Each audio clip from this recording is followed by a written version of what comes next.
Welcome to Yacht Crew Vlogs, where we tell the stories of those in the yachting industry. A behind-the-scenes look that discovers the individuals in the industry, their history, their passions, and what inspires them to do what they do. Hi, everyone, and welcome to another edition of Yacht Crew Vlogs right here on Yachting International Radio. My name is Ria. I am your host, and I'm very pleased to welcome an amazing group of people coming to us all the way from Fiji. We are here to tell you all about the Fiji Blue Lanes initiative, as well as the wonderful things that Fiji has to offer to those that are in the yachting industry for super yacht owners, management, tourism included. So even if you're not on board a yacht, but you are crew and you just want to head over to Fiji on a short break, then yeah, we're going to let you know all that it has to offer. I'd like to introduce Dolly. How are you? Hi everyone, I'm good, thanks. My name is Dolly Singh and I'm originally from Suva, but I've been living in Sabu Sabu for the last 16 years and I'm the general manager at the Copra Shed Marina. Thank you for joining us. It's much appreciated. Geoff Taylor, how are you? Yeah, I'm well, thank you. I'm Geoff Taylor. I've been in Fiji since the early 70s. Came to Sabu Sabu and I've been here about 50 years and I'm part owner of the Copra Shed Marina with Tony Phil. Welcome and thank you for joining us. We also have Chase Smith, a super yacht captain who has currently come ashore. Tell us your story. Thank you very much. So we run a super yacht agency and marine service business out of Port Denarau, and we take care of the super yachts all around Fiji. Welcome. We appreciate you joining us. And last but not least, we have Cynthia Rasch. She is the CEO of the only super yacht marina in Fiji. How are you? Hola, Ria. Thank you for having me. No, anytime. You know what? I'm really excited because Fiji is one of those places that has been on my bucket list forever. And I haven't had the opportunity to go. So from me to the audience out there, we're coming at this from a completely blank perspective with all sorts of images of candy canes in my head because it looks like an amazing place. Dolly, can you tell me some of the absolutely amazing things that sets Fiji apart before we go into the Blue Lane Initiative, but what sets Fiji apart from the rest of the world when it comes to exploration? Well, I must say the natural beauty itself speaks it for all. Fiji is special in so many ways, the people, their beauty, their smile, and to add on the friendliness. Yeah, so that makes Fiji a special place to be. Right. And you know what, when a lot of people start talking about yachting, not only are we concerned about marinas and if there is going to be everything needed in a marina, but we also talk refit. We also talk, taking care if there's any repairs that need to be done. Chase, is those facilities available there? We're limited in Fiji to the skills of our people here and the availability to get parts from overseas. We also are limited by what facilities are here, haul-out facilities. We can do, on the larger yachts, we can do emergency work. There are floating docks that can house these bigger vessels, but we tend to do most of our work in waters. So if it's in waters repairs, we're pretty skilled here, and we can take care of a lot of work on super yachts and small refits for most vessels. And what is the largest vessel that you folks can get out of the water and do repairs on? Currently, it's probably 80 meters. Right. That's the largest floating dock we have here. We hauled a 60-meter vessel 2 years ago and did some work on it. Had some shaft work to be done. Had no issues there. Not the cleanest facilities, so best just for emergency work, not refit work really. Once again, refit works best in the water. If it can be done in the water, it can be done in Fiji. Wonderful. Well, Geoff, can you tell us a little about, another thing that people are concerned about when they come to marinas is how easy is it to get provisioning, to get fuel? You folks have all of that just as simple as anywhere else, correct? Yeah, the Copra Shed is actually located in the middle of in the middle of Sabu Sabu town. Sabu Sabu is a very small town, about 5,000 people, but we have a number of hardware shops, a market, so you can provision up quite easily here. Fuel is available, but you're part of the town, and it's quite unique. You're in the middle of the town, and it's a very friendly, small little town based on the northern island of Fiji. And let me go to you, Cynthia. You are the only super yacht marina in Fiji. What is the largest yacht that you were able to facilitate there? We can take 85 meters LOA, and we've got 5-meter draft to the maximum that we can take in our marina. Now let's head over to the Blue Lanes Initiative. This has been going on. It's not just something that just happened. It's been going on for a little while now. Tell us a little bit about that. Right. So last June 2019, gosh, I'm losing track of time right now. June 2019 was when the government actually approved our Blue Lane Initiative. We had our first vessel by July 15. So that was a very short time, within 2.5 weeks of the government announcing the Blue Lanes, that we received our first vessel in Port Denarau Marina. This year is the first time that Port Denarau Marina actually piloted the project and the initiative, sorry. And we have, since this year, included Sabu Copra Shed into a port of entry as well. Now, Port Denarau Marina is a port of entry. We're about 20 minutes away from Nandi International Airport, which makes it very close proximity for freight, for movement of private jets, etc. So it's very easy for us to get in and out of, get people in and out of the country.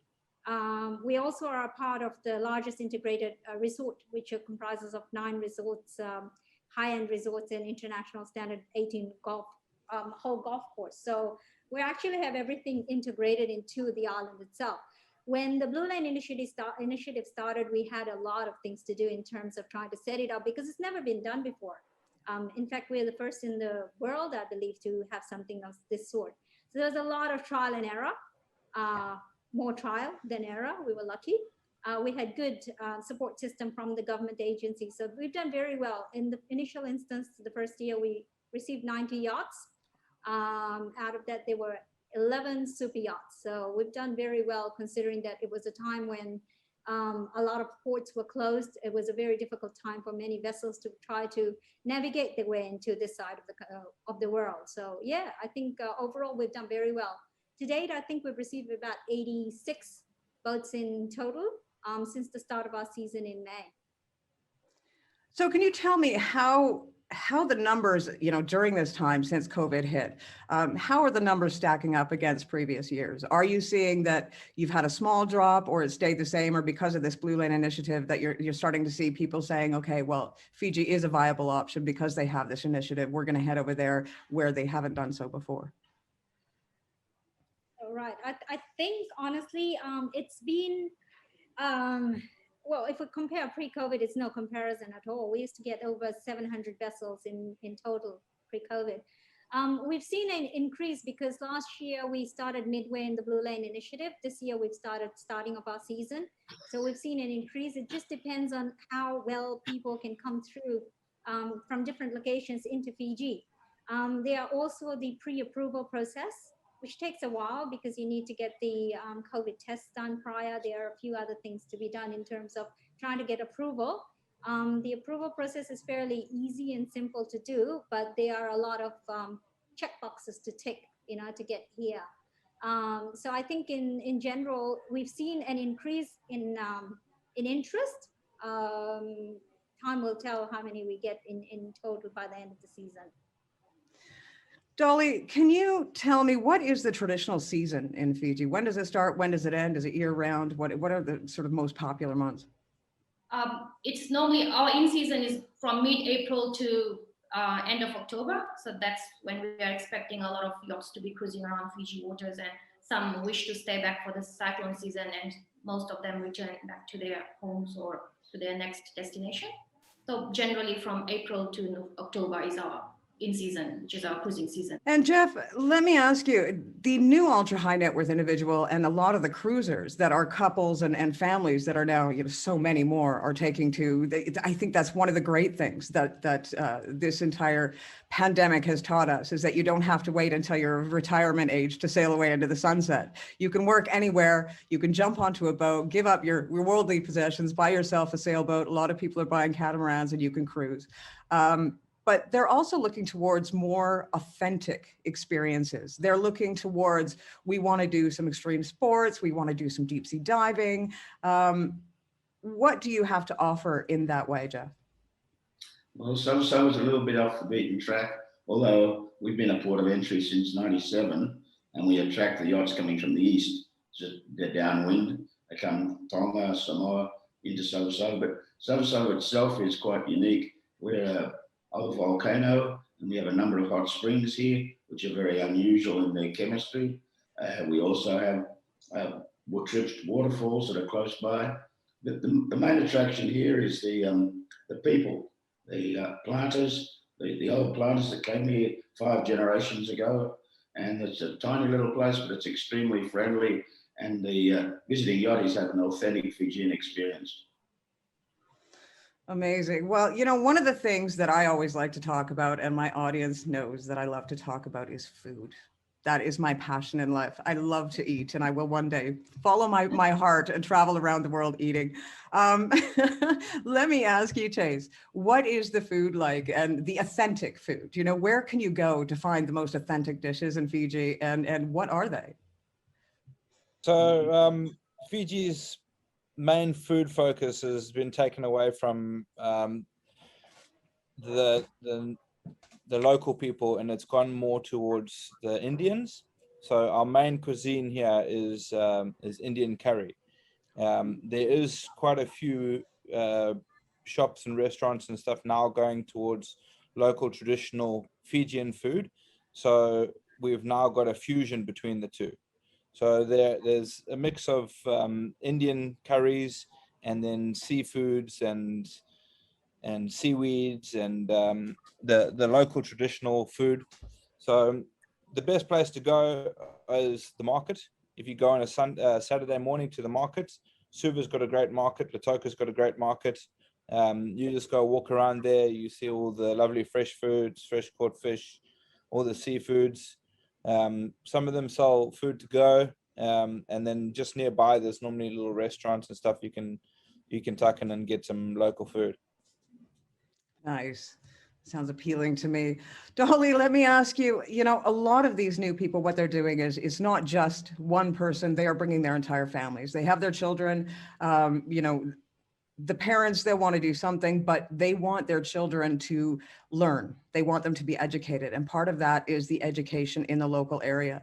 Is there places in Fiji, you know, museums or educational centers on the history of the island? Are those sorts of things readily available?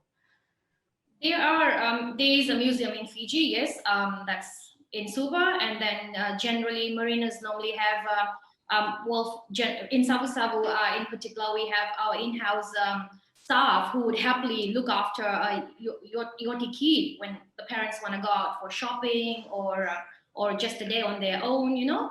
And then there's activities that we have for the kids, which keeps them busy so that the parents can do their own things on the boat. So yes, there's such availabilities. Nice. Well, and Cynthia, you know, we're talking longer and longer charters. We're talking more and more people are even, you know, owner operated. They are looking at a longer space of time that they are on board. What is the medical situation like in Fiji? Say, for example, somebody had an accident or a heart attack or, God forbid, any of those things. But what is the medical situation like in Fiji? We've got a good range of medevacs if there is a necessity for it. There are main hospitals, in our larger hospitals, but I believe that many of the people that come into Fiji would like, you know, more advanced care. So most of it simple, small procedures are fine, but for more advanced or a emergency, you know, accidental care, etc., we've got a medevac team that can fly you out fairly quickly. So that's very easily available in Fiji. And as far as accommodation, for example, there's, you know, they have to do a small refit or some repairs. What type of accommodation is available for crew and for owners if they have to come ashore? Right, like I was saying earlier, on Denarau Island where I am, you've got 9 high-end resorts. So accommodation is teeming from, you know, basically 4 or 5 stars, and you can choose. So you've got all sorts. You can also choose for a median range as well. When we've got vessels coming out for haul-out facilities or small maintenance, or even to get away for a little bit on the island itself, but there are also resorts all across the country. You've got, top end Lodal Island, Kokomo Island, which can take care of your super yacht crew or your, higher end clientele, to the smaller resorts and village experience if you want to have the more cultural experience. Some of the things Chase, in regards to the food, I'd like to also mention that Fiji is, the locals have, besides the markets, they also have the lovo, which is the earth oven meal, which is amazing. Everyone should try it. You get food cooked in the earth, and it's just got this authentic, you can't, duplicate it. It's beautiful. It's gorgeous. If you ever do make it here, Ria, you should definitely try it.